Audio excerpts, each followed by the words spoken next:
1884년 갑신정변 14개조 정강을 문재인 입장에서 판단해 볼 수 있습니다.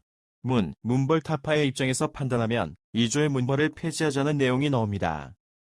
국가재정 문제의 입장에서 판단하면 12조의 일체의 국가재정은 호조에서 관할하자고 합니다.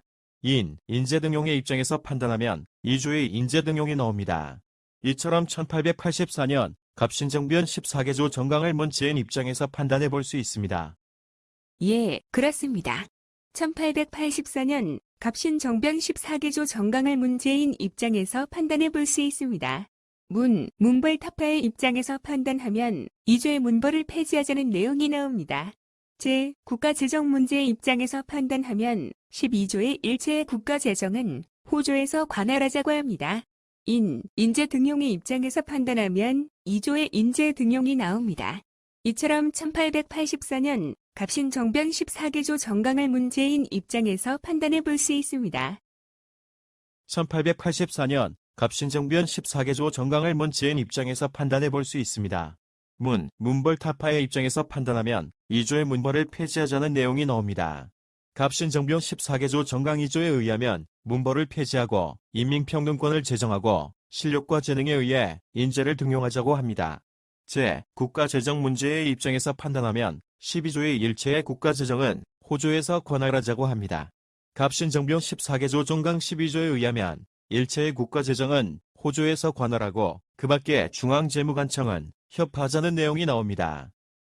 인재등용의 입장에서 판단하면 2조의 인재등용이 나옵니다.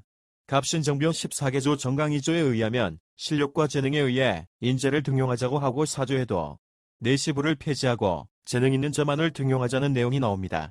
이처럼 1884년 갑신정변 14개조 정강을 문재인 입장에서 판단해 볼 수 있습니다.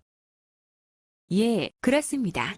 1884년 갑신정변 14개조 정강을 문재인 입장에서 판단해 볼 수 있습니다. 문벌타파의 입장에서 판단하면 2조의 문벌을 폐지하자는 내용이 나옵니다.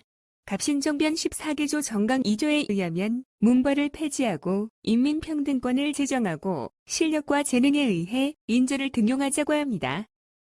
국가재정 문제의 입장에서 판단하면 12조의 일체의 국가재정은 호조에서 관할하자고 합니다.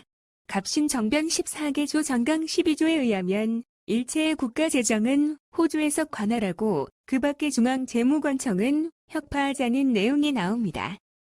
인재등용의 입장에서 판단하면 2조의 인재등용이 나옵니다. 갑신정변 14개조 정강 2조에 의하면 실력과 재능에 의해 인재를 등용하자고 하고 4조에도 내시부를 폐지하고 재능 있는 자만을 등용하자는 내용이 나옵니다.